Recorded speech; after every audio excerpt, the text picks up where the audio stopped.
காஷ்மீர் முதல் கன்னியாகுமரி வரை தடையில்லா போக்குவரத்து சேவையின் முன்னணி நிறுவனம் சாய் கிருஷ்ணா டிரான்ஸ்போர்ட், மாதவரம், சென்னை. உங்கள் இருதயம் பாதுகாப்பாக உள்ளதா? முழு இருதய பரிசோதனை செய்யுங்கள். நெஞ்சுவலி மற்றும் மாரடைப்புக்கான ஆஞ்சியோகிராம், ஆஞ்சியோபிளாஸ்டி சிகிச்சை நொடிகளில். தீவிர அடைப்பு உள்ளவர்களுக்கு EECP மற்றும் செலேஷன் சிகிச்சை அளிக்கப்படும். Shri Rathina hospitals, heart centre and cardiac wellness centre, Karur. எப்படி இருக்கு களம்? நாம் தமிழர் கட்சிக்கு அந்த சின்னம் இல்லைன்றது மிகப்பெரிய டிராபேக்காக அமையும். இது சும்மா இப்படிலாம் பேசிட்டு இருக்காங்க. முத்தலிஃப் ஜெயிக்கணும்னு நினைக்கிறவன் சின்னத்தை பத்தி கவலைப்படுவான். சும்மா தமாஸ்க்கு ஒவ்வொரு எலெக்ஷன்லையும் போட்டி போட்டுட்டு இருக்காங்க. வென்றால் மகிழ்ச்சி, தோற்றால் பயிற்சி, இவ்வளவு ஒவ்வொரு எலெக்ஷன்லையா. ஆனா இது எவ்வளவு நாளைக்கு அந்த தொண்டர்களை உற்சாகமா வச்சிருக்கோம் அப்படின்றது. இந்த பேட்ச் பாஸ் அவுட் ஆகி அடுத்த ஃப்ரெஷர்ஸ் வர வரைக்கும் என்னப்பா அது இன்ஜினியரிங் காலேஜ் தானே இது. அப்புறம் 4 வருஷமாப்பா. ரவிக்குமாருக்கு சொல்ல முடியாது. தாண்டி அந்த 2 இடத்துலையும் ரெட்டையில சின்னம் வந்தா ரெட்டையிலையா பானியான்னு யோசிப்பாங்க. உறுதியாயிடுச்சா 2 தொகுதி? என்னையா முடிவு பண்றீங்க? திமுகவில் சிறுபான்மையினர் ஜாஃபர் சாதிக் மாதிரி திருட்டு பயல்களை தான் வச்சிருக்காங்க. திருட்டு பயலை தாண்டி தான் கிங் பின்றாங்களே. ராஜா கண்ணப்பன் மற்றவங்களுக்குலாம் அவர் பையனுக்கு சீட்டு கேட்டாரு. எப்படி இந்திய யூனியன் முஸ்லீம் இல்லை, இது நானே சொல்றேன். நவாஸ் கனி தோக்குறாரு. நெக்ஸ்ட் 3 ஆச்சா? இதை விசாரிச்சேன்ப்பா. நீலகிரிஸ் அதிமுக அடிக்க பாச முடியிருக்குப்பா. ஆமா, ஏன்னா பிஜேபி ஓட்ட பிரிப்பாங்க. ஆராசா மேலும் கடும் அதிருப்தி இருக்கு. ஆராசா இந்த எலெக்ஷன்ல பிரச்சாரத்தை விட டேப்பு பஞ்சாயத்துல தான் ஒரு ஆராசாவோட கவனம் இருக்கும். அப்படிலாம் பண்ணா டிஎம்கே ஜெயிச்சிருங்க. ஆராசா பிரச்சாரம் பண்ணாங்க. யோ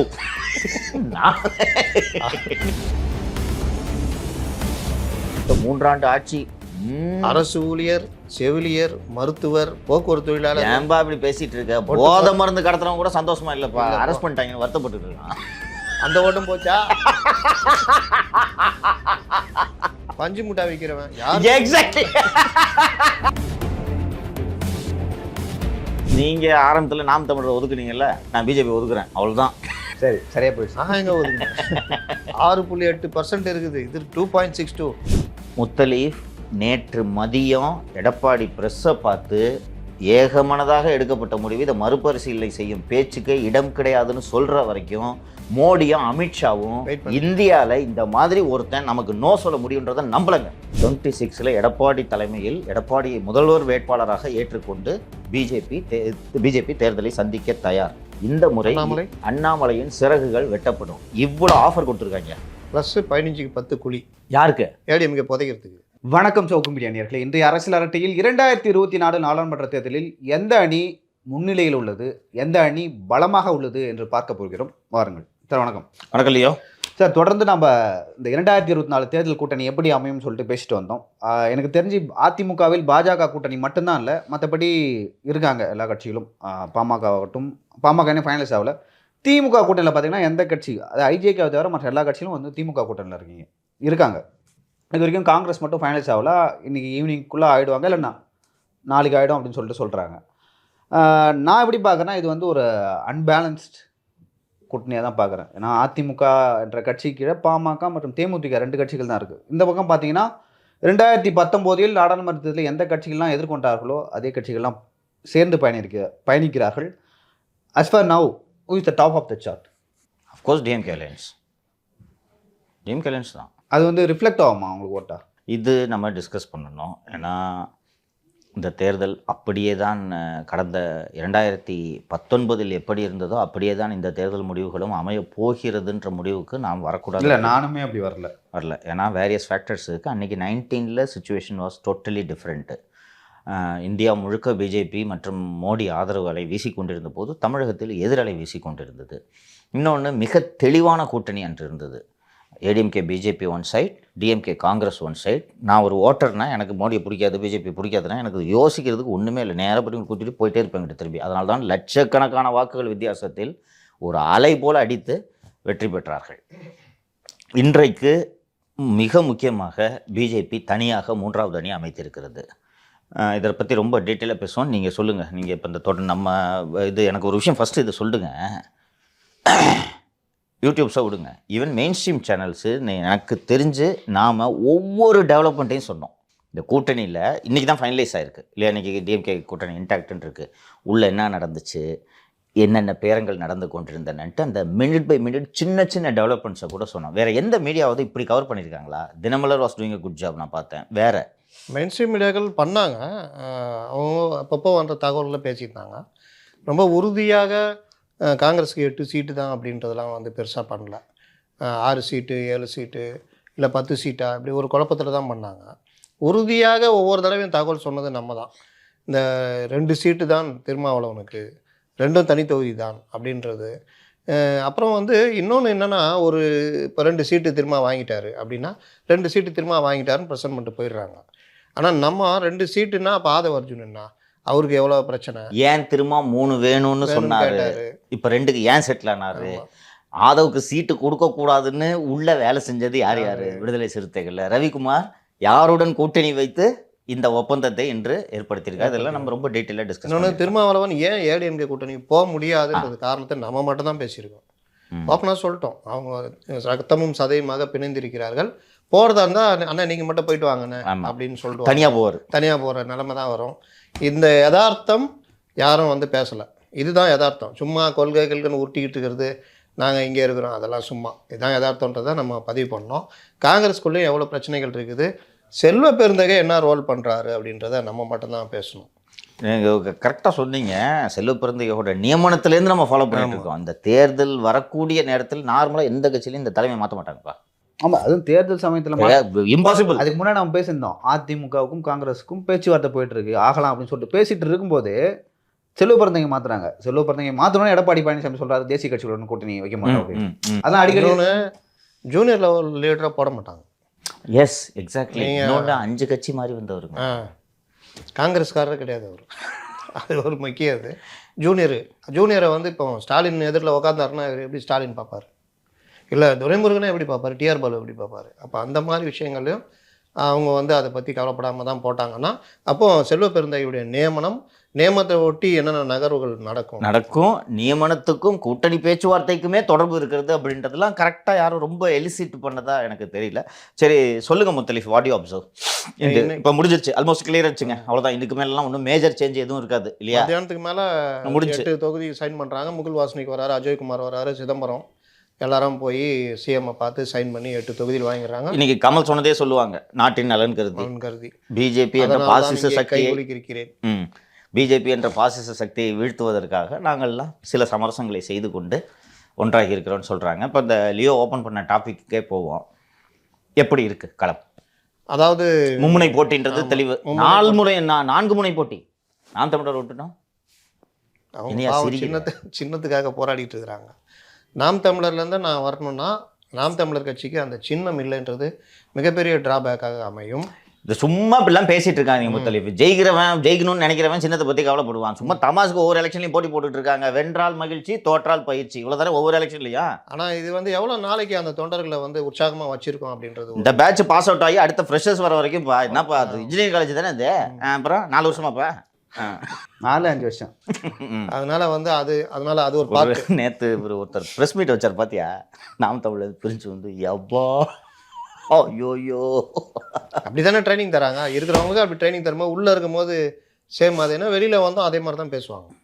அதனால் அந்த அரசியல் நாகரிகம்ன்றது வந்து டிஎம்கேலையும் சரி இவங்கள்ட்டையும் சரி இல்லை என்பது தான் இது. அது தொடர் விமர்சனமாக இருந்துகிட்டு இருக்குது. இது ஒரு பார்ட்டு. நீங்கள் 3ன்னு வச்சுக்கிட்டா டிஎம்கே சி, நீங்கள் அவங்களை கணக்கில் சேர்க்கறதுக்கு ரெடி. 4 முனை போட்டின்றது கூட நீங்கள் ஒத்துக்கிறது ரெடியாக இல்லை. நாங்கள் சொன்னேன், நீங்கள் தான் ஒத்துக்க தயாராக இல்லை. நான் தான் அவங்கள்தான் ஆரம்பித்தேன். அப்போ மும்முனைனா டிஎம்கே சீல்டு. கிட்டத்தட்ட டிஎம்கே 24 தொகுதியில் உதயசூரியன் சின்னத்தில், அதாவது கொங்கு முன்னு சேர்த்து 23 + 1 24 நிற்கிறாங்க சீல்டு. மற்றவங்களுக்கெல்லாம் இது பண்ணிட்டாங்க. 15 தொகுதிகளில் கூட்டணி கட்சிகள் நிற்கிது. 39 + 1 காங்கிரஸ், அங்கே பாண்டிச்சேரி காங்கிரஸ் அப்படின்றது கிட்டத்தட்ட முடிஞ்சிடுச்சு. கிட்டத்தட்ட என்னென்னா 2019 அதே கூட்டணி அப்படி தான் இருக்குது. ஃபார்வர்ட் பிளாக் மட்டும் அங்கே போயிருக்காங்க. இங்கேருந்து திமுக கூட்டணி தான் அங்கே போயிருக்காங்க, அவ்வளோதான். ஏடிஎம்கே, பாமக, தேமுதிக அங்கேயான்றது இன்னைக்கு நாளைக்கு சொல்கிறேன், என்ன நினச்சுன்னு சொல்கிறேன். அது ஒரு பார்ட்டு. நீங்கள் 2021க்கும் 2019க்கும் நீங்கள் சொன்ன மாதிரி 2019 மிகப்பெரிய அலை. அதாவது மோடியா ராகுலா அப்படின்னு. ராகுல் ஜெயிச்சிருவார்னு எல்லாருமே நம்பினாங்க. இவரும் இங்கே ராகுல் தான் பிரதமர்ன்ட்டார். ராகுல் ஜெயிச்சார், வயநாட்டில் ஜெயிச்சார். ஃபஸ்ட் டைமு இவர் ஸ்டாலின் திமுக தலைவராக வர்றாரு. கலைஞர் மறைவுக்கு பிறகு தேர்தலை சந்திக்கிற ஒரு இது. 2வது அதிமுக ஆட்சி மேலே உள்ள கடுமையான ஒரு இது. அதாவது அவங்க ஒன்றுமே லாய்க்கல. அடிமை அரசு, கரப்ஷன் இப்போ கமிஷன், கரப்ஷன், கலெக்ஷன் இப்போ இவங்க பண்ணிட்டு இருக்கதா அப்போ அவங்க பண்ணாங்கன்னு சொன்னாங்க. சொன்னார். மிகப்பெரிய ஹீரோவாக ஸ்டாலின் பார்க்கப்பட்டார். மக்கள் நல கூட்டணி வந்து மறுபடியும் இவங்களோட சேர்ந்து மீண்டும் ஒரு மிகப்பெரிய அணி, சமூக நீதி அணின்னு அமைஞ்சது. நம்ம எல்லாம் கூட எழுதணும். ஸ்டாலினே எப்படி தூக்கி வச்சு எழுதணும்லாம் தெரியும். அந்த மாதிரிலாம் அன்னைக்கு எப்படி நடந்துக்கிட்டாரு எழுதணும். என்ன நமக்கும் ஸ்டாலினுக்கு என்ன பர்சனல் பகை இருக்கா? ஏடிஎம்கே காரணம் நம்ம அவர் தான் எது செஞ்சாலும் திட்டுறதுக்கு. அதனால அவர் வந்து அந்த சந்தர்ப்பத்தில் சந்திக்கும் பொழுது மிகப்பெரிய அடி கொங்கு மண்டலத்திலேயே அடி வாங்கியது. பர்சன்டேஜ் பார்த்தா டிஎம்கே ஏடிஎம்கே மட்டும் சொல்கிறேன். டிஎம்கே 32%, 32.7, ஏடிஎம்கே 18.4. இப்போ சொல்கிறாங்கல்ல, இதை வச்சு தான் உருட்டுறாங்கன்னு நினைக்கிறேன். 18.4. இந்த பிஜேபி எல்லாம் சேர்த்துக்கிட்டாலும் 19 தாண்டல. அப்போ மிகப்பெரிய அடி பார்லிமெண்ட் எலெக்ஷனில் வாங்கினாங்க. என்ன காரணம்னா மோடி தான் பிரதமர்ன்றது, அப்புறம் ப்ளஸ் மோடிக்கு எதிரான அலை, அப்படி தான் பார்க்கணும். அப்போ இதை வச்சு ஏடிஎம்கே மேலே ஆட்சியில் இருக்கிறதுனால, ஆட்சி மேலே ஒரு அதிருப்தி இருக்குல்ல, இது எல்லாம் சேர்ந்து தான் கடுமையான அடி வாங்கினாங்க. எங்கேயுமே ஜெயிக்கல.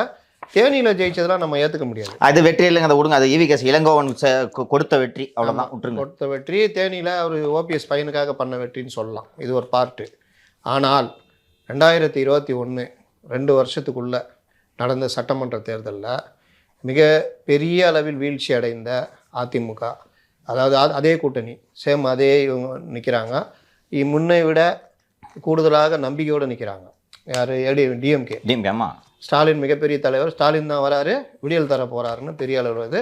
அவங்களுடைய தேர்தல் அறிக்கை அனைவராலும் தயாரிக்கப்பட்டது. நீங்கள் நான் உட்பட எல்லோருமே அதில் பங்கேற்றோம், கான்ட்ரிபியூட் பண்ணோம், இது ஆலோசனை சொன்னோம். அப்படிப்பட்ட தேர்தல் அறிக்கையோடு சந்தித்தாங்க. ஜனங்களும் ரெடியாக இருந்தாங்க. ஏடிஎம்கே மேலே கடுமையான இது தூத்துக்குடி துப்பாக்கி சூழ்நிலை எல்லாமே.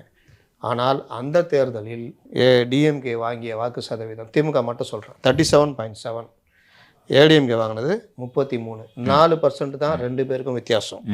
டோட்டலாக பார்த்தீங்கன்னா 45% டிஎம்கே கூட்டணி, 39.7% ஏடிஎம்கே கூட்டணி. ஆனால் சீட்டு பார்த்தீங்கன்னா டிஃப்ரெண்ட் வந்தது. இவங்க வந்து வாக்குகள் பார்த்தீங்கன்னா 2,09,00,000 டிஎம்கே கூட்டணி, 1,83,00,000. பெரிய அளவு வித்தியாசம் இல்லை. இதுதான் இதில் பாஜகவுடைய பங்கு என்ன ஏடிஎம்கே கூட அப்படின்னு பார்த்தா 2.62%. அதை நீங்கள் வந்து பார்த்தீங்கன்னா பெரிய அளவுக்கு இந்த கூட்டணியில் மாறுதலை ஏற்படுத்தக்கூடிய இது கிடையாது. பாமகவும் கிட்டத்தட்ட லோ பர்சன்டேஜ் இவங்களோட. அப்போ இந்த மாதிரிலாம் இருந்து கொங்கு மண்டலத்தில் வச்சு செஞ்சு விட்டாங்க ஏடிஎம்கே. ஒன்றுமே இல்லை. ஒரே ராஜேந்திரன் மட்டும் சேலத்தில் ஜெயித்தார். அந்த வீரபாண்டிய ஆறுமுகம் அந்த இதில் ராஜேந்திரன் மட்டும் ஜெயித்தார். கொங்கு மண்டலம் வாஷ் அவுட். எந்த ஏடிஎம்கே 5-10 வருடம் ஆட்சியில் இருந்த ஏடிஎம்கே, கடுமையாக மக்களால் வெறுக்கப்பட்ட ஏடிஎம்கே, ஊழல் புகார்லேருந்து எல்லாம் நடந்து ஸ்டாலின் மிகப்பெரிய எழுச்சியை தரப்போகிறார் என்று நம்பக்கூடிய கட்டத்தில் இந்த தேர்தல் நடக்குது. ஆனால் அதில் பர்சன்டேஜ் வித்தியாசம் வெறும் 4% மட்டும்தான் வித்தியாசம். இது வந்து முக்கியமாக கவனிக்கப்பட வேண்டியது 2021. இதுதான் முக்கியம். இதுக்கு பிறகு இந்த எலெக்ஷனில் பிஜேபி தனியாக போயிருக்காங்க. 2.62 வெளியே போயிருக்கு. அண்ணாமலை இன்றைக்கி அவருடைய நியமனத்துக்கு பிறகு ஒரு பூஸ்ட் கொடுக்குறாருன்னா ஒரு 5% 6% தேர்ட் ஃப்ரண்ட்டாக அவர் பிரிக்கிறதுக்கான வாய்ப்பு இருக்குது. அண்ணாமலை இவங்களாம் இதில் ஏடிஎம்கேக்கு அடி வாங்கினதில் பிரதான காரணங்களில் ஒன்று பிஜேபி கூட நின்னது, 2வது 10.5%, 3வது டிடிவி பெரிய அளவில் 20 தொகுதிகள் மேலே தோற்பதற்கு காரணமாக அமைந்தார். ஏன் டிடிவி அப்படின்னா ஏடிஎம்கே மேலே உள்ள கடுப்பு, இந்த வெறுப்பு எல்லாமே, முக்குளத்தோர் வாக்குகள் மற்றதெல்லாம் அந்த சைடில் எல்லாமே டிடிவிக்கு ஆதரவாக விழுந்தது. இவர் வந்து பிஜேபி கூட்டணியை எதிர்க்கிறாரு, கல்லை கட்டி கிணற்றில் போட்டாலும் நான் வந்து போக மாட்டேன், இது ஒன்று. அதெல்லாம் பார்த்து தான் ஒரு பகுதி மக்கள் வாக்களித்தாங்க. இன்றைக்கி என்ன நிலைமை? டிடிவி அங்கே இருக்கிறாரு, இவங்க பிஜேபியே இல்லைன்னு வெறுத்து போய் தனியாக இருக்கிறாங்க. இது இன்னைய சூழ்நிலை. இப்போ இது எல்லாமே சேர்ந்து வரும்பொழுது பிரதான விஷயமாக நிற்கிறது அதிமுகவுடைய 3 ஆண்டு கால ஆட்சி. கடுமையான அதிருப்தி. நீங்கள் நலமா, நாங்கள் நலமே இல்லைன்னு சொல்லிட்டு எப்படிலாம் போட்டு உருட்டுறாங்கன்னு தெரியும். இது ஒரு பார்ட்டு. ஆனால் இது எல்லாவற்றையும் தாண்டி சூறாவளியாக சுழன்றடிக்கப் போகிறது ஜாஃபர் சாதிக்குடைய கைது, மற்ற விஷயங்கள். அப்போ திமுக இது மாதிரி விஷயங்கள் மக்கள் அதிருப்தி, இந்த பெருவெள்ளம், இந்த மாதிரி பல விஷயங்களோடு சேர்ந்து தேர்தலை சந்திக்கிறது, விலைவாசி உயர்வு, வாழ்க்கை. நீங்கள் வந்து சாதாரணமாக நம்ம உட்காந்துட்டு பேசிக்கிட்டு இருக்கிறோம். ஆண்களுக்கு பெரும்பாலும் இந்த மாதிரி விஷயங்கள் எதுவும் கிடையாது. வீட்டில் இருக்க பெண்களுக்கு விலைவாசி பற்றி தெரியும். கரெக்ட். கடுமையான விலை உயர்வு, வாழ்க்கை வருமானத்திற்கும் இந்த விலை உயர்வுக்கும் எங்கேயோ எல்லாருமே அரசு ஊழியர் கிடையாது டிஏஇயை கொடுக்கறதுக்கு. அப்போ இந்த ரேஷியோ விலை உயர்வு இப்படி போய் நிற்கிது, வருமானம் அதே தான் இருக்குது. கடுமையான கோபத்தில் இருக்காங்க பெண்கள். நீங்கள் 1000 ரூபா கொடுத்தேன் அது கொடுத்தேன்னா அது ஓரளவுக்கு தான் எங்கேயாவது எடுப்படும். அப்போ இதெல்லாம் சந்திக்கும் பொழுது இந்த பிரச்சாரத்தை அதிமுக கடுமையாக கொண்டு சென்றால், நான் சொன்னல இந்த 33-37% இந்த 4% இதை ஓரளவுக்கு பண்ணாலே ஏடிஎம்கே 10 சீட்டுக்கு மேலே சாதாரணமாக டிஎம்கே காலி பண்ணலாம். நீங்கள் சொல்கிற நம்பர் பெரிய நம்பர் முத்தலீஃப். நான் உங்களை பேசும்போது பிஎம்கே இல்லாமன்னு நினச்சிக்கிட்டு பேசுங்கன்னு தான் நான் சொன்னேன். அதை தான் சொல்கிறேன். பிஎம்கே ஒன்றும் பெரிய செல்வாக்கு. அப்பவும் நீங்கள் 10ன்றீங்களே, பெரிய நம்பர் இது. சொல்கிறேன் என்ன சொல்கிறேன்னா, நீங்கள் பல தொகுதிகள் காங்கிரஸுக்கு ஒதுக்க போகிறாங்க. 7 தொகுதி காங்கிரஸுக்கு தமிழ்நாட்டில். அந்த 7 தொகுதிகளில் காங்கிரஸுக்கும் திமுகவுக்கும் உள்ள உறவு எந்த அளவுக்கு இருக்கும், ஒர்க்கு எந்த அளவுக்கு நடக்கும்ன்றது நீங்கள் பார்த்துக்கலாம். அங்கே ஏடிஎம்கே வேட்பாளர்களுக்கான வெற்றி வாய்ப்புகள். ஏன் சொல்கிறேன்னா, 3ஆக பிரியும் பொழுது 3வது அணின்னு ஒன்று அமையும் பொழுது அந்த அணி ஓரளவுக்கு பவராக இருந்துச்சுன்னா சிங்கிள் லார்ஜஸ்ட் பார்ட்டியாக எந்த கட்சி இருக்குதோ அவங்க அடித்து நகர்த்துவாங்க. அது டிஎம்கேக்கு தானே அந்த சாதகம் இருக்குது. என்ன சாதகம் இருக்குது டிஎம்கேக்குன்னா, அதே கூட்டணி அப்படியே நீடிக்குது. ஆனால் அந்த கூட்டணி வந்து இந்த கூட்டணி நீடிக்குது, இவங்களாம் எங்களோட இருக்கிறாங்க அப்படின்னு பெருமை கொள்ளத்தக்க கூட்டணியாக ஒரு காலத்தில் இருந்தது. ஆனால் இன்றைக்கி அவங்க எல்லாமே திமுகவுடைய அணியாக மாறி போயிட்டாங்க. அவங்க தொண்டர்களை இன்றைக்கி ஜவாஹிருல்லா இருக்கார், இஸ்லாமியர்களுக்கான நாங்கள் உரிமைகள் மற்ற விஷயங்களை திமுக காத்து நிற்கும்னா அவர் கீழே இருக்க இளைஞர்கள் ஏற்றுக்க தயாராக இல்லை. மறந்துடுவேன், இந்த ஒரு விஷயத்தை மட்டும் இடைமறித்து சொல்லிடுறேன். நோன்பு காலம் வந்துருச்சு. நோன்பு சமயத்தில் பரவல் கேட்பாங்க, உங்களுக்கு தெரியும். ஆமாம், கான்விக்ட்ஸ். ஆமாம், ஏற்கனவே பரவல் இருக்கவங்களே எக்ஸ்டெண்ட் பண்ணி விடுவாங்க, அந்த நோன்புனா பண்ணிவிடுவாங்க. ஏகப்பட்ட பரவல் பெண்டிங்காக இருக்குங்க அப்ளிகேஷன். அது கூட செய்யல. இதெல்லாம் பேராசிரியர் குரல் கொடுத்துருக்கணுன்ட்டு நான் எதிர்பார்த்தேன். சொன்னால் செஞ்சு கொடுத்துருவாரு. பரவல் தானே, நோன்பு பரவல், ரம்ஜான் வரைக்கும் பரவல் அப்படின்னு செஞ்சு கொடுத்து யாருமே பேசலை. இனி கண்டினியூ பண்ணுங்கள். என்னன்னா, இப்போ அவர்கிட்ட இருக்கிற அதே இளைஞர்கள் அதே தமுமுக பிரிந்தது தான் இவர் நம்ம ஹைதர் அலி.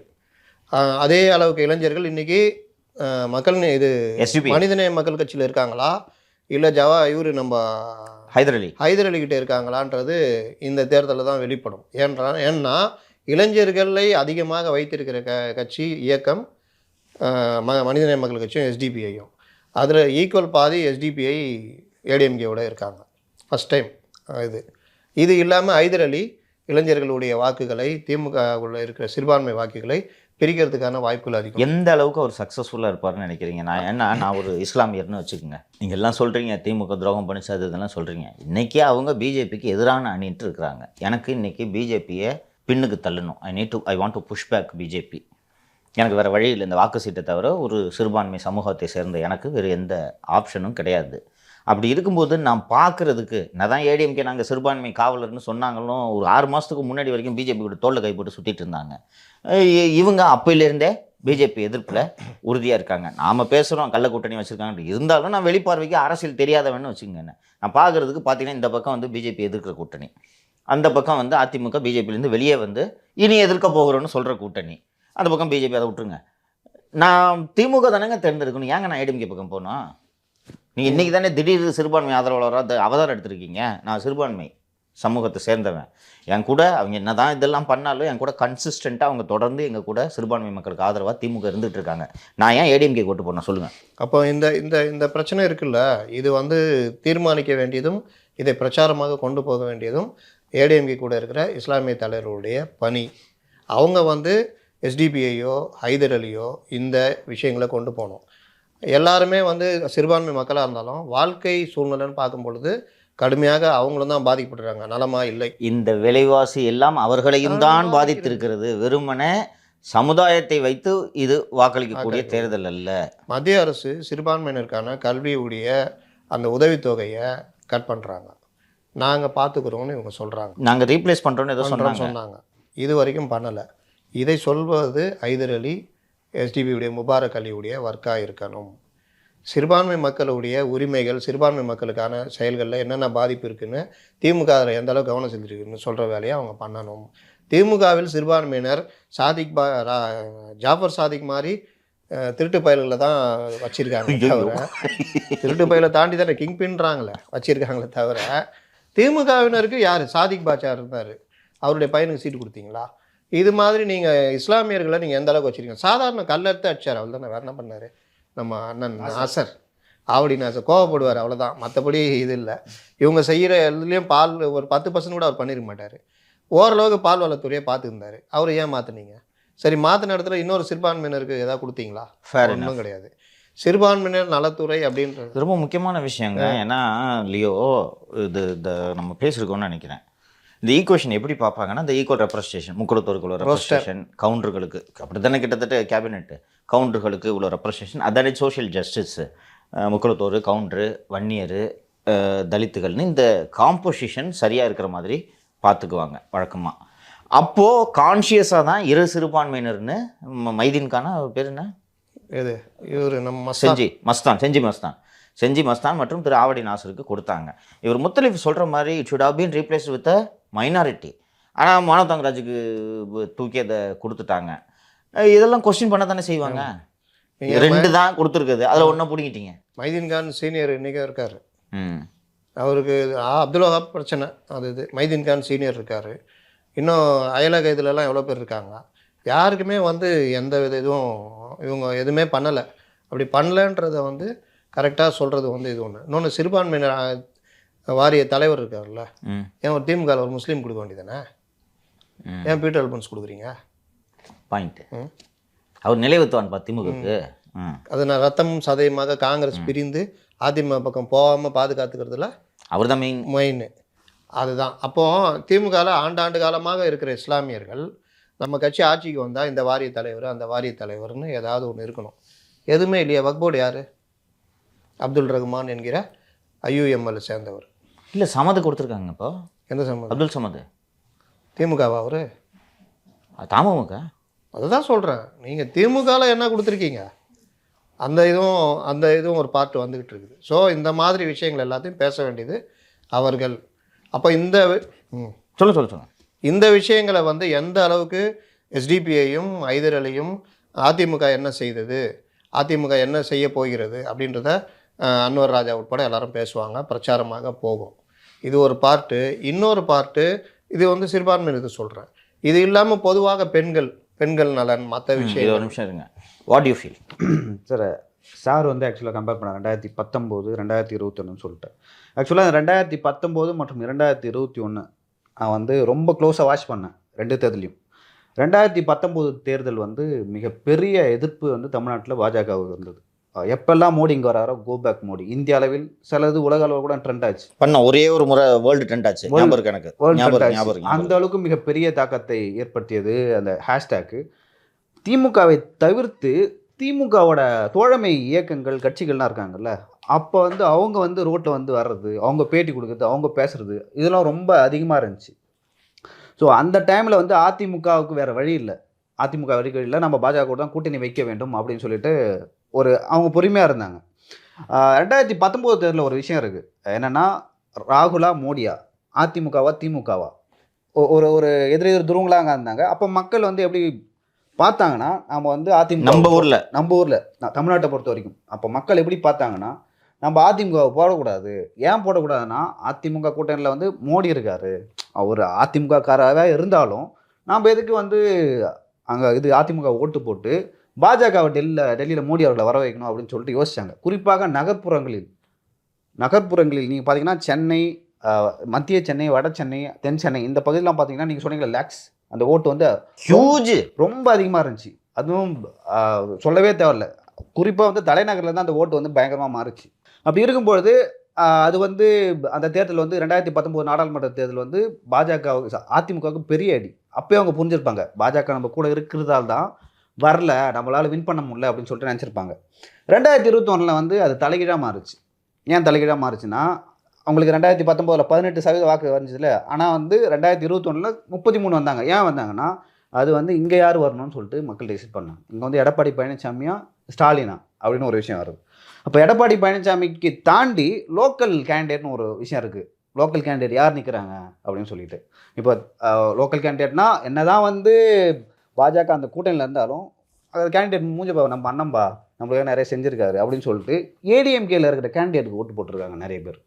நீங்கள் பார்த்தீங்களா 18% இந்த அதிமுக 2021 எப்படி 33 வந்துச்சு, எப்படி அதான்ப்பா நான் கேட்குறேன், எப்படி மாறாங்கன்னு ஒரு விஷயம் இருக்குது. அதுக்கு காரணம் என்னன்னா சென்ட்ரலில் டிசைட் பண்ணுறதுல நாங்கள் பண்ணிக்கிறோம், எங்களுக்கு வந்து அங்கே மோடி வேணாம், இங்கே வந்து எங்களுக்கு எடப்பாடி தான் வேணும், எடப்பாடி எங்களை என்ன பண்ணிட்டாரு அப்படின்னு ஒரு விஷயம் இருக்குது. அந்த 33% சொன்னல 33% அந்த ஓட்டு ஃபுல்லாக எங்கே வந்ததுன்னா கிராமப்புறங்கள்லேருந்து வந்துச்சு. நீங்கள் பார்த்தீங்கன்னா அந்த தேர்தல் அர்பன் இல்லை ஃபுல்லாக வந்து ரூரல்லேருந்து வந்துச்சு. இவங்க வின் பண்ணது ஃபுல்லாக ஏடிஎம்கே.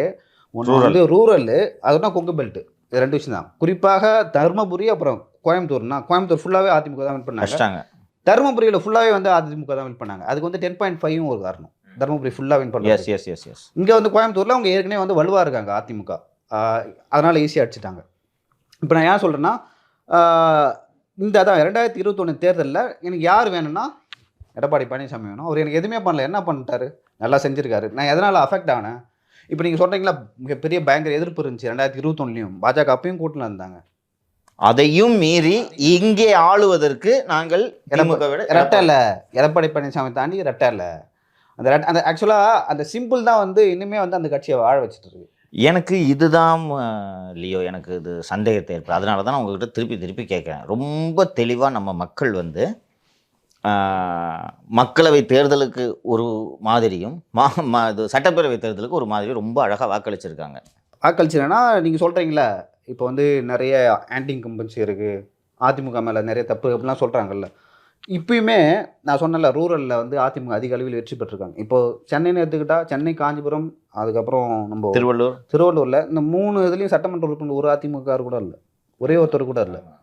அது காரணம் என்னென்னா இங்கே வந்து அது எடுபட்டுச்சு 2021 அந்த பாஜக வந்து அதிமுக கூட்டணியில் இருக்காங்கன்னு ஒரு பிரச்சாரம் சில எடுபட்டுச்சு.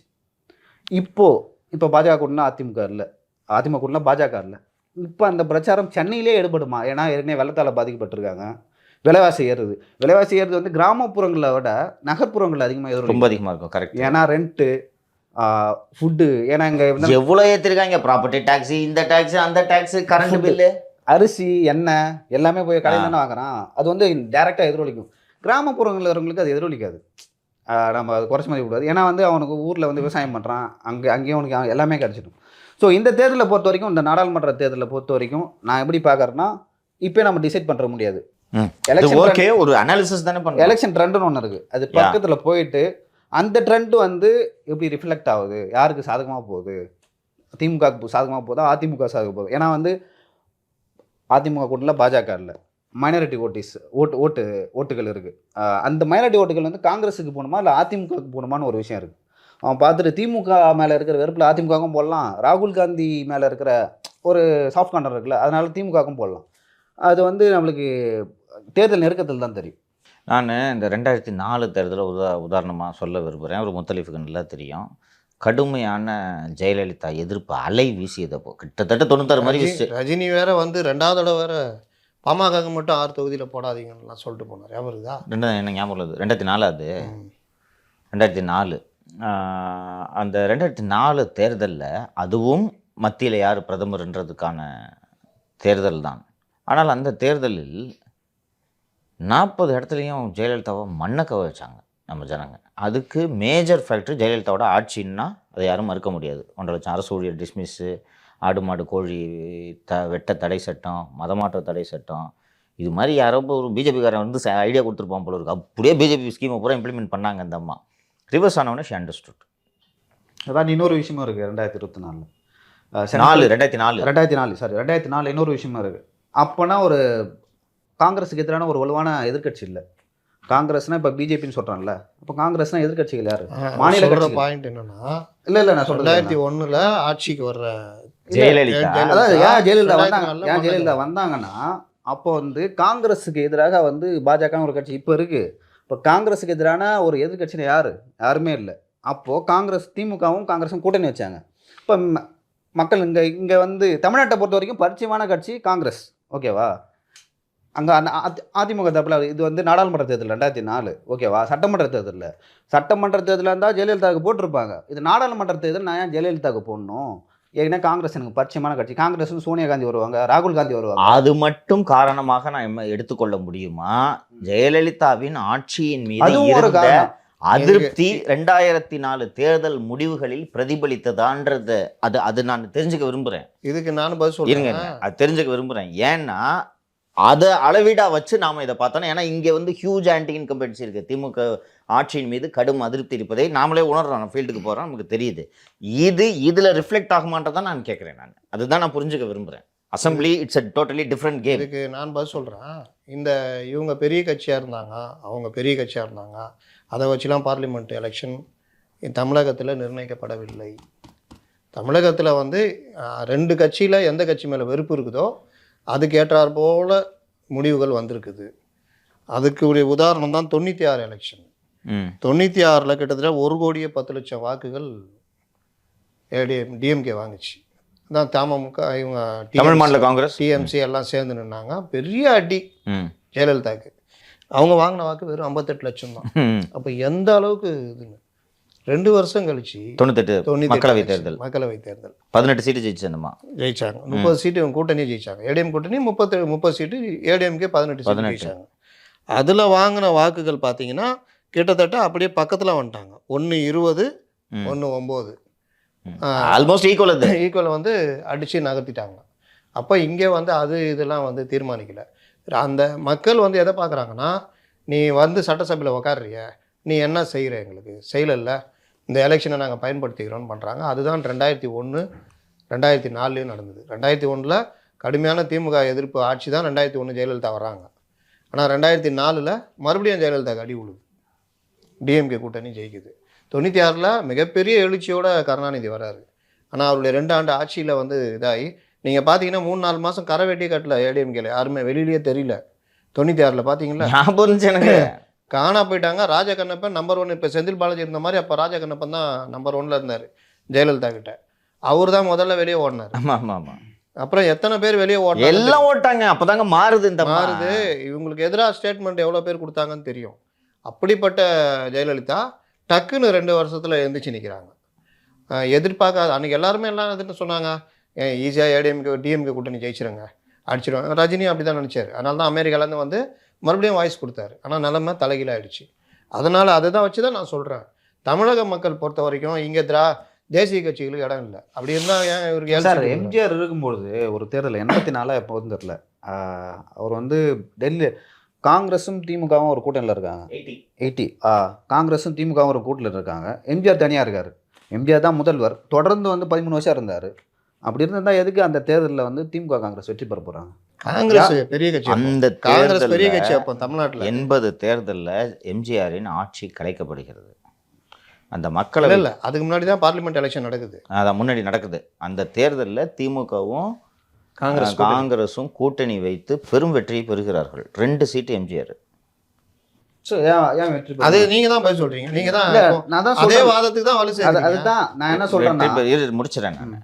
அவங்க வெற்றி பெறுறாங்களா, வெற்றி பெற்ற உடனே இவங்க 2 பேரும் சேர்ந்து அவ்வளோதான் எம்ஜிஆர் அன்பாப்புலர் காலி அப்படின்னு சொல்லிட்டு ஆட்சி கழிச்சு விட்டாங்க. 2 பேரும் சேர்ந்து கலைஞர் ஜெயிச்சிடலான்னு முடிவு பண்ணார். அதில் தான் காங்கிரஸ் 114, திமுக 112 அசம்பிளியில்.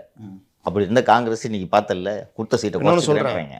அந்த தேர்தலில் திமுக இது காங்கிரஸ் வாங்கிய வாக்கு சதவீதம் திமுகவோட அதிகம். 37லேருந்து 39% காங்கிரஸ் வாங்கியிருந்தது. காங்கிரஸ் அப்போ சாதாரண கட்சி இல்லை. தமிழ்நாட்டில் காங்கிரஸ் வலுவான கட்சி. காங்கிரஸ் தேய்ந்து இப்போ குறைவாக வந்திருக்காங்க. அதனால் 80 போய் நீங்கள் 80 ஏன் சொல்கிறேன்னா, அப்போ வந்து பாப்புலரான லீடர் ஆட்சியில் இருக்கார். 13 வருஷம் தொடர்ந்து சட்டமன்ற தேர்தலில் முதல்வராக இருக்காரு. அப்படிப்பட்ட எம்ஜிஆராலே நாடாளுமன்ற தேர்தலில் சந்தித்து 2 தொகுதியெல்லாம் வெற்றி பெற முடியுது. ஏன்னா மக்களுக்கு தெரியுது இந்த எலெக்ஷனில் காங்கிரஸ் தான் வெற்றி பெற வேண்டும், சென்ட்ரல் பிரதமராக யோசிக்கிறாங்க. 2004 அதான் நடந்துச்சு. 2009 ஏன் நடந்துச்சுன்னா, அப்போ திமுகவோட ஆட்சி உங்களுக்கு தெரியல, அது ஒரு காரணம். இப்போ ஸ்ரீலங்கா இஷ்யூவும் ஒரு காரணம். ஸோ அது ஒரு மிகப்பெரிய தாக்கத்தை ஏற்பட்டுச்சு. ஆனால் நீங்கள் பார்த்தீங்கன்னா 2011 2014 பார்த்தீங்கன்னா டோட்டலாக டிஃப்ரெண்டாக இருக்கும். அதுக்குன்னா 2G ஒரு காரணம், ஸ்ரீலங்கா இஷ்யூ ஒரு காரணம். ஸோ இதெல்லாம் சேர்த்து தான் வந்து 2014 எல்லா தொகுதியிலையும் அதிமுக வெற்றி பெற்றாங்க. தமிழகத்தை பொறுத்த வரைக்கும் பாராளுமன்ற தேர்தல், சட்டமன்ற தேர்தல் இந்த இந்த கால்குலேஷன் வந்து அந்தந்த காலகட்டத்தோட மட்டும்தான் பொருத்தி பார்க்க முடியும். காங்கிரஸ் உடைய வளர்ச்சி பார்த்தா 70கள்லேருந்து 84 வரைக்கும் ஒரு லெவல் இருந்தது. அதோட காங்கிரஸ் ஒன்றும் இல்லாமல் போச்சு. அதுக்கப்புறம் லைட்டாக ஒரு எழுச்சி வந்தது டிஎம்சி வந்த பிறகு. அதனால் காங்கிரஸ் வந்து இப்போல்லாம் சப்போர்ட் பார்ட்டி தான். ஏடிஎம்கே டிஎம்கே ஸ்டேட் இஷ்யூ இதுதான் வந்து ஒவ்வொரு தடவையும் அப் அண்ட் டவுன் தான் இந்த இதில் வந்து எதிரொலிக்குது. இல்லை நீங்கள் சொல்கிற இன்னொரு பார்ட் என்னென்னா 77 எம்ஜிஆர் ஆட்சியில் இருக்கார். நான் எப்படி பார்த்தா எம்ஜிஆர் தான் ஜெயிச்சிருக்கணும். ஆனால் 80 அவர் ஆட்சிக்கு எதிராக தான் வாக்களிக்கிறாங்க. 80 அப்போ திரும்ப எதுக்கு ஒரு முதல்வராக வராதுன்னு ஒரு விஷயம் இருக்குல்ல. அதுதான் மத்தியில் இந்திரா காந்தி வேணும், இங்கே எம்ஜிஆர் வேணும். அதைத்தான் நான் சொல்கிறேன். இப்போ மத்தியில் இப்போ அதிமுக ஏன் வந்து காங்கிரஸோட பேச்சு அப்படின்னா மோடி ஜெயிக்கணும் நீங்கள் சொல்லப்படி சார். இப்போ அதிமுக காங்கிரஸோட ஏன் பேச்சுவார்த்தை நடத்துகிறாங்க? காங்கிரஸ் வந்து எங்களுக்கு பூஸ்டாக இருக்கும், அந்த ஒரு கூட்டணி வேணும் இன்னைக்கு. இல்லை அதை தாண்டி ஒரு விஷயம் இருக்குது சார். சிறுபான்மை ஓட்டு வேணும், நான் வந்து எல்லா மக்களுக்கும் இணக்கமாக இருக்கிறோம், அது ஒரு விஷயம். இன்னொரு விஷயம் வந்து இந்த திமுக என்ற கட்சி தமிழ்நாட்டை பொறுத்த வரைக்கும் எப்படி ஓட்டு வாங்குறாங்கன்னா, நாங்கள் சிறுபான்மையினுக்கு ஆதரவார்கள். தமிழ்நாட்டில் கிட்டத்தட்ட ஒரு 16% 18% இருக்காங்க சிறுபான்மையினர் ஓட்டு. அந்த ஓட்டு அப்படியே ஃபுல்லாகவே வரும் சார், உங்களுக்கு அதிமுகவுக்கு போகாது. ஸோ அந்த ஓட்டையும் தன் பக்கம் கொண்டு வரணும் அப்படின்னு சொல்லிட்டு தான் அதிமுக நகராங்க. இப்போ கடைசி வரை வந்து அதிமுக தொடர்ந்து காங்கிரஸ் கூட பேச்சுவார்த்தை நடத்துறதுக்கு காரணம் அதுதான். நீங்கள் சொன்ன இன்னொரு காரணம் நான் சொல்கிறேன். மத்தியில் இவங்க தான் இந்திரா காந்தி தான் வரணுன்றதுக்காக திமுகவுக்கு வாக்களித்தாங்க அப்படின்னு.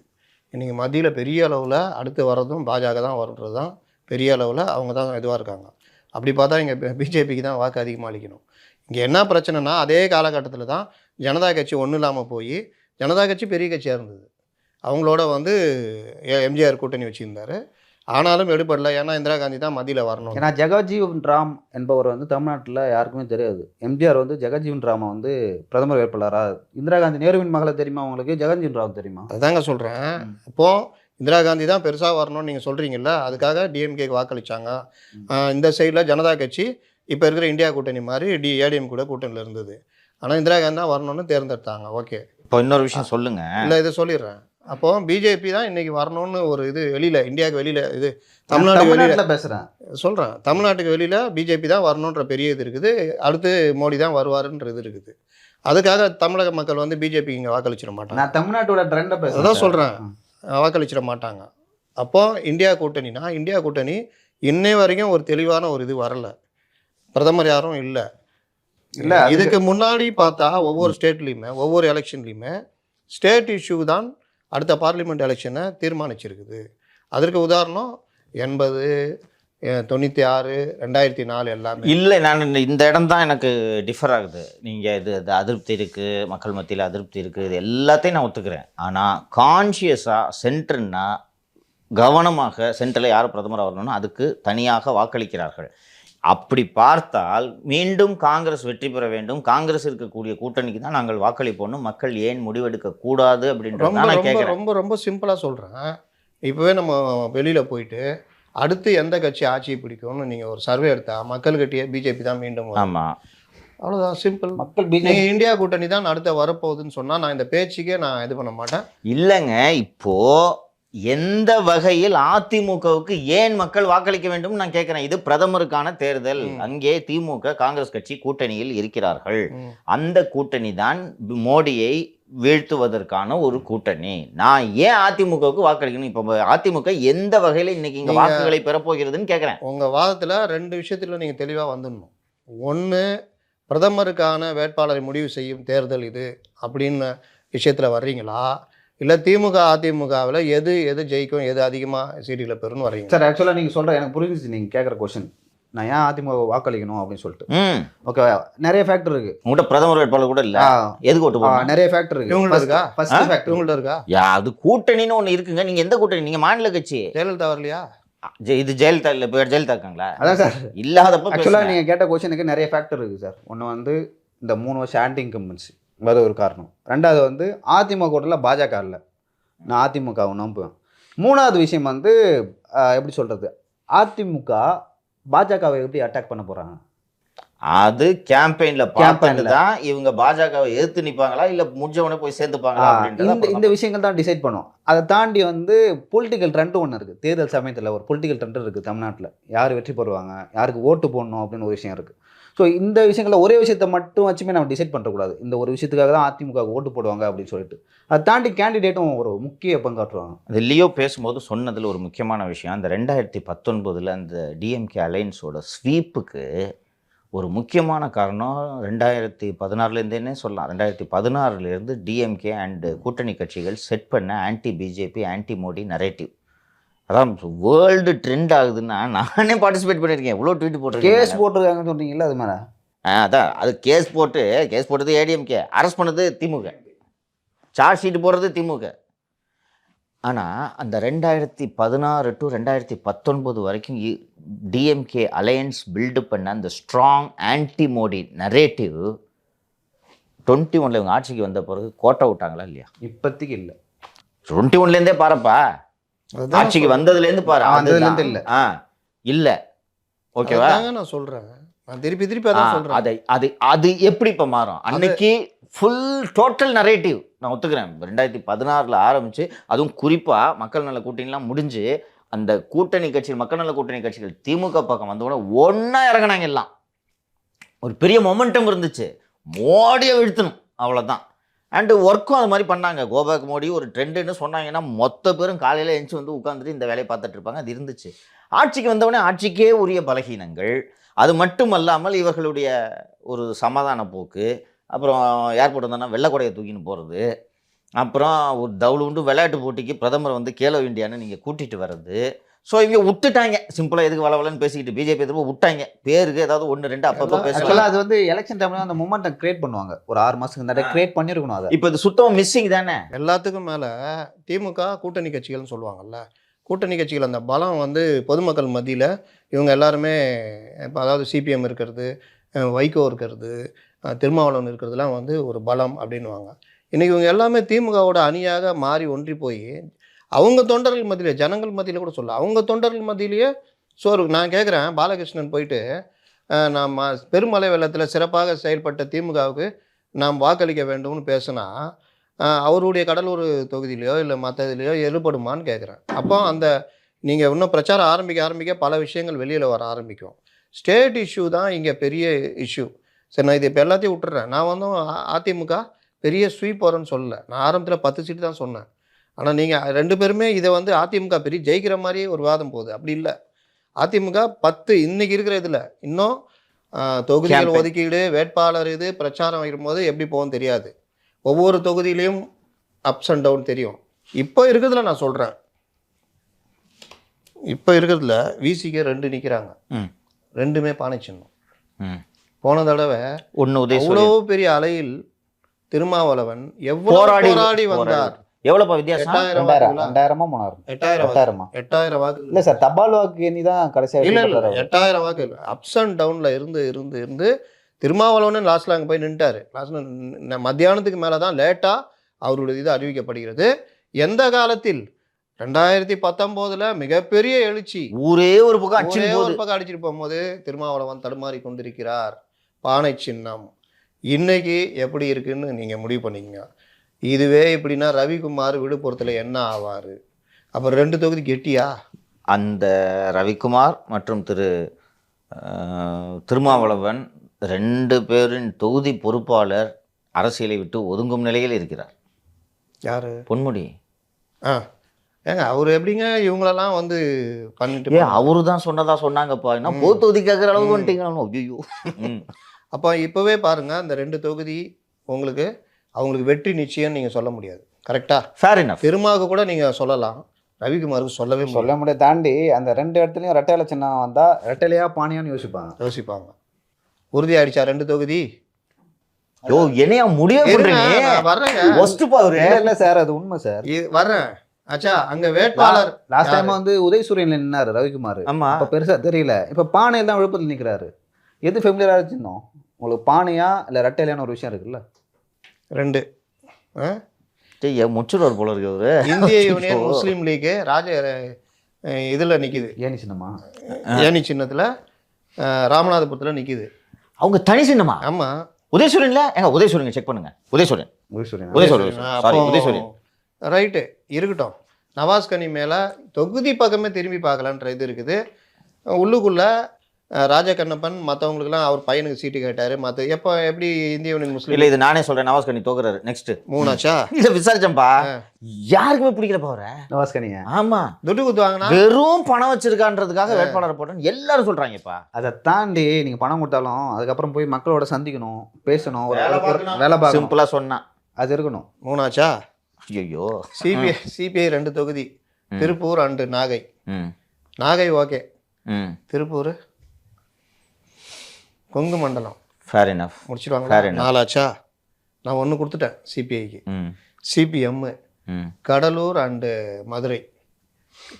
கோவை இல்லையா? கோவை இல்லை, கடலூரில் கே பாலகிருஷ்ணன் இருப்பதாக தகவல். செக்ரட்டரியா? அதெல்லாம் இப்போல்லாம் போயிடுச்சு. ம் கேபிஏ நிற்கிறாரா? ஆமாம். அப்போ கடலூர் எவ்வளோ ஸ்ட்ராங்கு ஏடிஎம்கேன்னு தெரியும். ம் சிபிஎம்முக்கு கொடுத்தால் அது மதுரை தள்ளாடித்தான் இருக்குது. முத்தலீஃப், நீங்க இது பேசுறதெல்லாம் பிஎம்கே அதிமுக கூட்டணியில் இல்லைன்னு நினைச்சுக்கிட்டு பேசுங்கன்றேன். ஆமாம், இருந்தா கதை வேற, நான் இருந்தா நான் வேற மாதிரி பேசுவேன். ம். இல்லைன்னு நினைச்சுக்கிட்டு பேசுங்கன்றதுக்காக தான் இல்லைன்னு தான் இந்த விவாதமே. சரி, நீங்கள் கூட்டணி கட்சின்ற அடிப்படையில் நான் பேசுகிறேன், டிஎம்கேன்னு சொல்ல நான். ம். சிபிஎம் கதிர இல்ல இல்ல எனக்கு புரியுது. பட்டு நீங்க அதிமுக அடிக்கும்லாம் சொல்றீங்க, அவங்க கூட பிஎம்கே இல்லைன்றத மனசுல வச்சுக்கிட்டு பேசுங்கன்றேன். Right. ஆமாம். ஆனாலும் கூட்டணி கட்சி எந்த அளவுக்கு டிஎம்கே ஒர்க் பண்ணுவாங்க, கூட்டணி பண்ண மாட்டாங்க. நான் சொல்றேன், அது எந்த காலத்துலயும் சிபிஎம் சிபிஐக்கெல்லாம் திமுக ஒர்க் பண்ணதே கிடையாது. அது அவ்வளவுதான்ப்பா, கொடுத்தா இந்த வான் சாமர்த்தியன்றுவாங்க, துட்டுக்கிட்டு வேணா வாங்க. கடலூரில் நிற்கிற ஏடிஎம்கேர் பார்த்து கவனிச்சாருன்னா சேர்ந்து அந்த இதெல்லாம் நடந்திருக்குல்ல பல இடங்கள்ல. எனக்கு சீட்டு கொடுக்காம கூட்டணி கட்சி குடிக்கிறியா எப்படி நடக்கும். இந்த தடவை நீ ஜெயிக்கலன்னா தான் அடுத்த தடவை நான் கேட்க முடியும். இந்த ஒர்க்லாம் நடக்கும். அப்போ 5 ஆயிடுச்சா? ஐயோ. எம்டிஎம்கே ம். எம்டிஎம்கே பம்பரம் பம்பரம். விருதுநகர் யோசிச்சு பாருங்க. மாணிக் தாக்கூர் கண்டம் பண்ணி வச்சிருக்காரு தொகுதி. அவரே அங்க எனக்கு விருதுநகர் வேண்டாம் ஆனான்றாரு. அப்போ தென் மாவட்டம் விருதுநகர் அதிமுக, இந்த சைடு பம்பரம் எப்படி இருக்குன்னு பார்த்துங்க. டிஎம்கேரங்க எப்படி ஒர்க் பண்ணுவாங்கன்னு.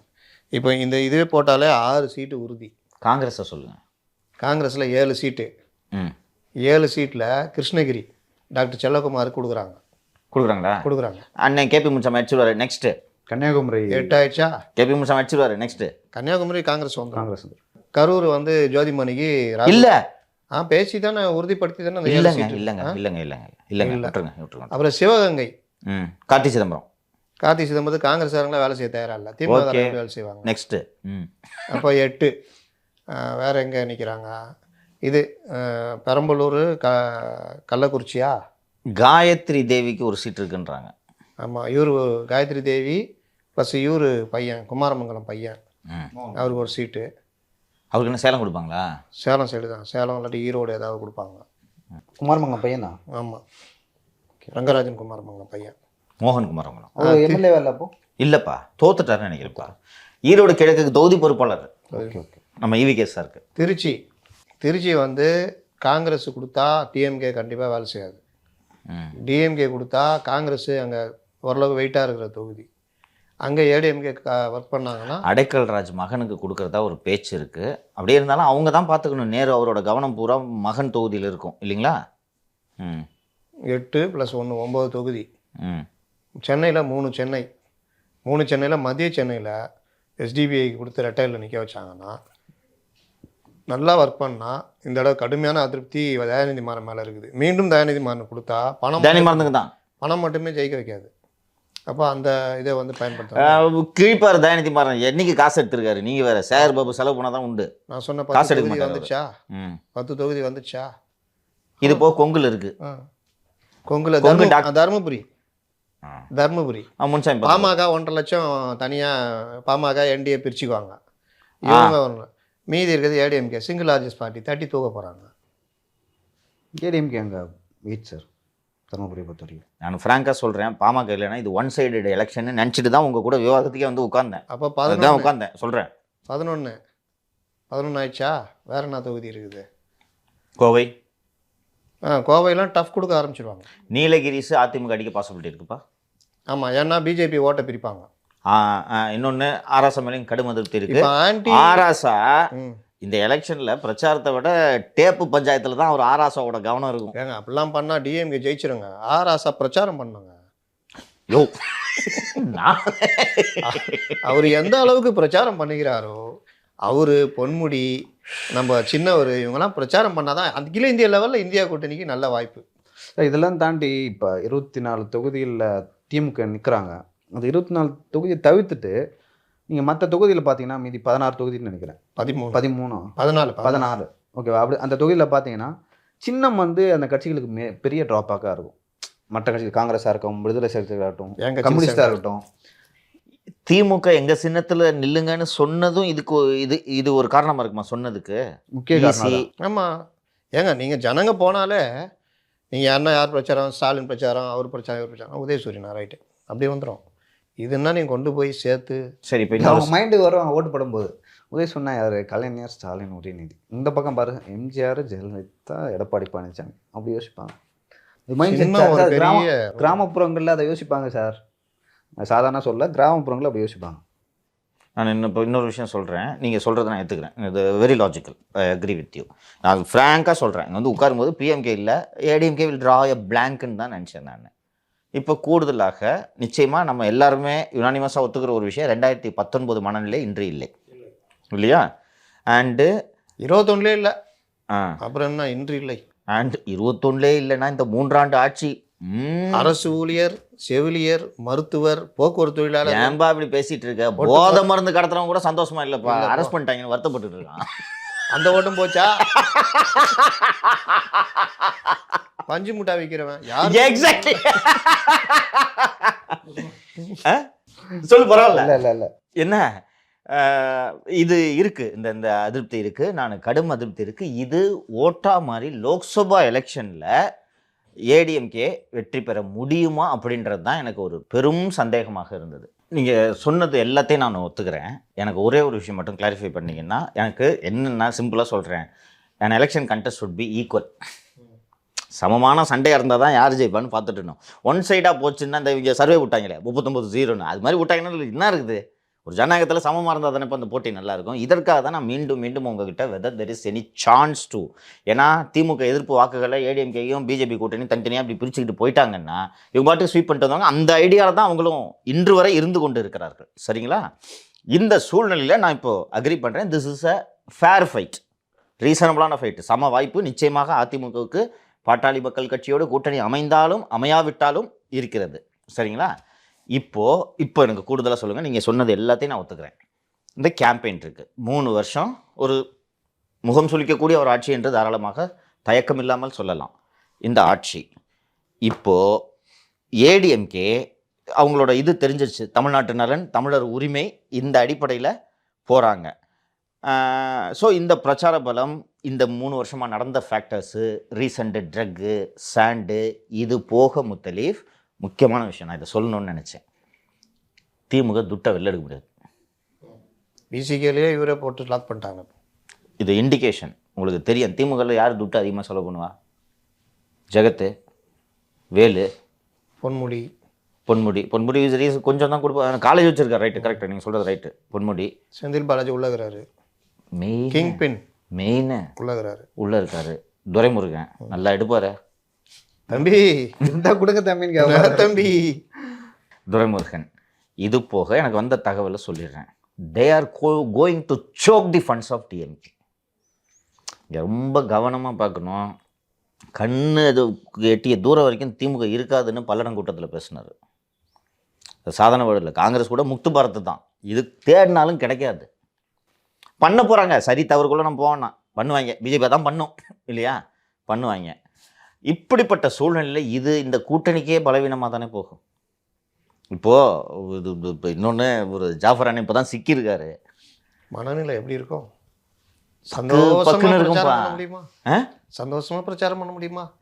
அந்த முத்தலீஃப் ரொம்ப கரெக்டாக கேட்டீங்க. இப்போ பிரச்சாரம் பண்ணுறதெல்லாம் விடுங்க, நீங்கள் வழக்குக்கு அலைஞ்சிட்டு இருக்க மாதிரி பண்ணுவாங்க. குழம்பிய மனநிலையில் எதை சிந்திக்க முடியும்? கோஆர்டினேஷன் இருக்காது. அந்த 19 சொன்னீங்க, ரொம்ப அழகாக சொன்னேன். ஒரு பர்ஃபெக்ட் சிங்க் இருந்துச்சு டிஎம்கே அலையன்ஸ் கூட. ஒரு பெர்ஃபெக்ட் சிங்க். அடிக்கணும், ஜெயிக்கணும், அந்த வெறி 16 அதுவும் ஜஸ்ட் மிஸ் ஆனவொன்னு கொள்கை வெறியில் இறங்கி வேலை செஞ்சாங்க. கொள்கை வெறி இருந்துச்சு. அன்னைக்கு திமுக காரனே பார்த்தோம்னா ஜெயிச்சு காட்டணும், நம்ம யாருன்னு நிரூபிக்கணும். இந்த அடிமை ஆட்சிக்கு முன்னாடி நாங்கள் ஜெயிச்சு காட்டணும் அப்படின்னு அந்த வெறி இருந்துச்சு. ஜெயலலிதா வேற இல்லை, அடித்தாங்க. இன்னும் சொல்ல போனோம்னா 21 மிஸ் ஆயிடுச்சு அது இல்லையா, அந்த ஃபயர் மிஸ் ஆயிடுச்சா இல்லையா டிஎம்கே கம்பெனியில். இன்றைக்கி அந்த ஃபயர் இல்லை, தண்ணியை ஊற்றி அணைச்சிட்டாங்க. அணைச்சது இல்லாமல் இந்த ரைடு கீடுலாம் விட்டாங்கன்னா மண்ணை போட்டு மூடிடுவாங்க. இந்த சூழ்நிலையில் இது பார்க்குறதுக்கு ஒரு சாலிடு கம்பெனியாக இருந்தாலும் இது பலவீனமாக இருக்குன்ட்டு நீங்கள் பேசுனது மற்றதெல்லாம் வச்சு நான் இந்த முடிவுக்கு வர்றேன்.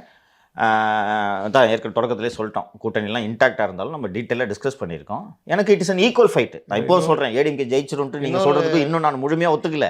ஈக்குவல் ஃபைட்டுன்றதை நான் ஒத்துக்கிறேன் முத்தலீஃப். நானும் சொல்லியே 15 சீட்டு 10 சீட்டு கணக்கு போட்டால் 15 சீட்டு. தேர்தல் நெருக்கத்தில் அது அதிகமாகலாம் குறையலாம், இப்போதைக்கு சொல்ல முடியாது. இப்போதைக்கு இருக்கு அதிமுக ஒரு குறிப்பிட்ட அப்படி மேலாக்க பார்த்தால 15 சீட்டு 10. இல்லை நான் ஒத்துக்கிறேன், நீங்கள் சொல்கிறது லாஜிக் வேலிட் ரீசன், நீங்கள் சும்மா சொல்லல, நான் ஒத்துக்கிறேன். இன்னொரு விஷயம், முதல்வர் பிரச்சாரத்துக்கு போக மாட்டார். மிஞ்சி போனால் 4-5 இடங்களை பார்த்தா பேசுவார். 3.4 பாயிண்ட் தான் மொத்தம். அவ்வளோதான். ஒரு திருமாவளவன் எத்தனை தொகுதி போக முடியும்? அவர் தொகுதியை பார்ப்பாரா, ஊர் தொகுதியை பார்ப்பாரா? கூட்டணி கட்சியில் பெரிய பிரச்சார பீரங்கிகள் நீங்கள் இப்போ நம்ம விவாதிச்சதை வச்சே பார்க்கும்போது திரும்ப கூடுதலாக சிதம்பரத்தில் கவனம் செலுத்தி ஆகணும். விட்டு நகர்ந்தாருன்னா முடிஞ்சிடும் கதை. அது ஒன்று. சரி, கமல் இப்போது சேர்ந்திருக்கிறார் அவர் கூட்டணிக்கு. கமல் ஷூட்டிங் யாருங்க பாப்பா? அஜர்பைஜான் போனோம், நீ மாநிலங்களவை தரான்ட்ட. வேணா அப்பாஸ் முரளி இவங்களெல்லாம் அனுப்பிச்சி வைக்கிறோம். அந்த செந்தில் ஆறுமுகம், அருணாச்சலம் இவங்களாம் வந்து பிரச்சாரம் பண்ணுவாங்க. அப்போ எதுக்கு தான்ப்பா அவருக்கு ராஜ்யசபா சீட்டு? ஏங்க அவரும் பார்க்க வேணாவா? இளையராஜா கூட ஒரு நண்பர் போயிட்டாரு, அவருக்கு பேச்சு துணைக்கு ஆள் வேணாவா? ஓகே, அவர் வேற போக மாட்டேங்கிறாரு, அடிக்கடி போர் அடிக்க. அவங்க ஏதாவது பேசிட்டு இருக்கணும், ராஜா நீ உட்கார் ஒரு டியூனை கம்போஸ் பண்ணுவோம். அபூர்வ சிச்சுவேஷன் சொல்றேன், அங்கேயே பேசிக்கலாம். அந்த மாதிரி வாய்ப்பு இருக்கு. உள்ள உட்காந்து டியூன் கம்போஸ் பண்ணிட்டு இருக்கலாம். பக்கத்துல வந்துட்டு காராகிரகத்தில் எங்களை அடித்தாங்க. சும்மா இருங்க, நாங்கள் டியூன் ரெடி பண்ணுங்க, நீங்க என்ன இப்படிதான் ஓடும். அதனால வந்து இது வந்து நிம்மதியான தேர்தலாக திமுக கூட்டணிக்கு இருக்காது. இன்னொன்று ஒரு அந்த நீங்கள் சொன்ன மாதிரி அந்த பாண்டு இருக்காது. எங்களுக்கு இப்படி பண்ணிட்டியே அப்படி பண்ணிட்டியேன்னு எல்லாத்துக்கும் மேலே பணம். இன்னொன்று போன வாட்டி இந்த கூட்டணியில் பிசுறு இல்லாமல் முடிஞ்சிச்சு. ஆமாம் இல்லைங்களா? ஆமாம், கேட்டது கிடைச்சது பிசுறு இல்லாமல் முடிஞ்சு. இந்த வாட்டி இவங்க அடிச்சுக்கிட்டு அடியை தான் நம்ம போட்டு 10 நாளாக சொல்கிறோமே. ஒரு ஒரு ஒரு ஒரு இசைவு இல்லை தானே? இசைவு இல்லை, எல்லாமே மன வருத்தத்தில் இருக்காங்க. விடுதலை சிறுத்தைகளே 2 சீட்டுன்னு திரும்ப மூஞ்ச பார்த்தீங்களா? இன்னொன்று அதில் சொன்னார்ல, ஏன் பொது தொகுதி பற்றின்னு கேட்கும்போது போய் திமுக கிட்ட கேளுங்கன்னாருங்க.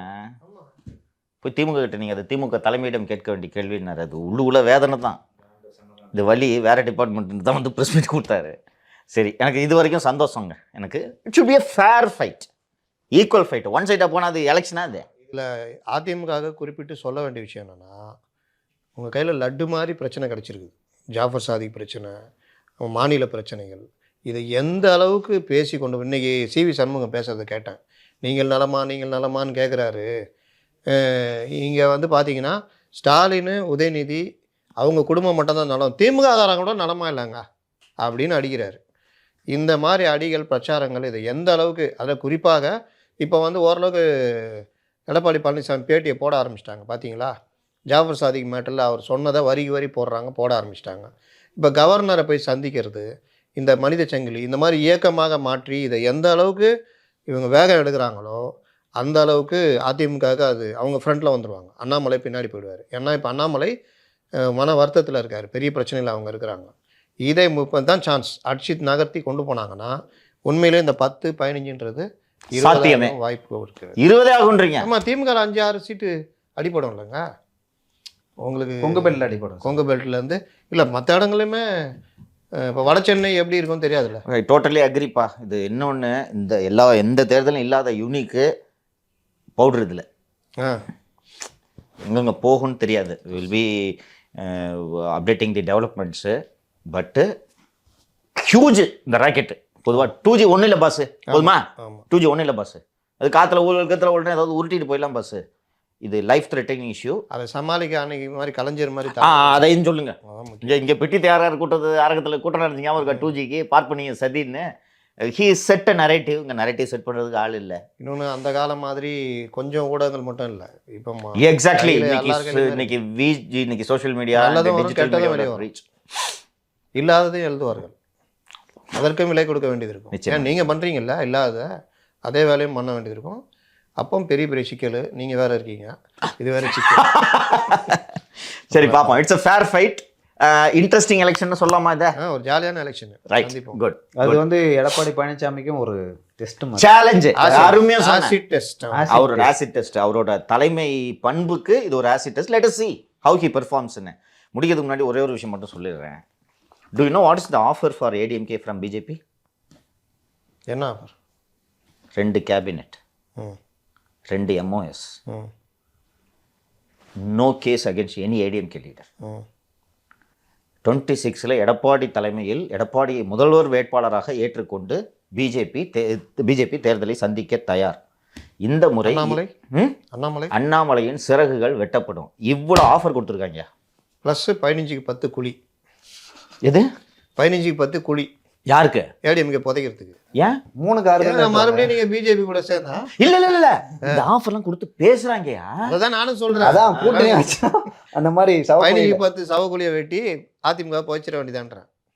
அப்படி அந்த ஆஃபர் கொடுத்துட்டு அதனால தான் முந்தா நாள் நைட்டு வரைக்கும் பிஜேபி லீடர்ஸோட டிஸ்கஷனு எந்த 8 தொகுதியை கேட்கலாம் நம்ம ஏடிஎம்கே கூட்டணியில் சீரியஸாக பேசினுக்கிறாங்க.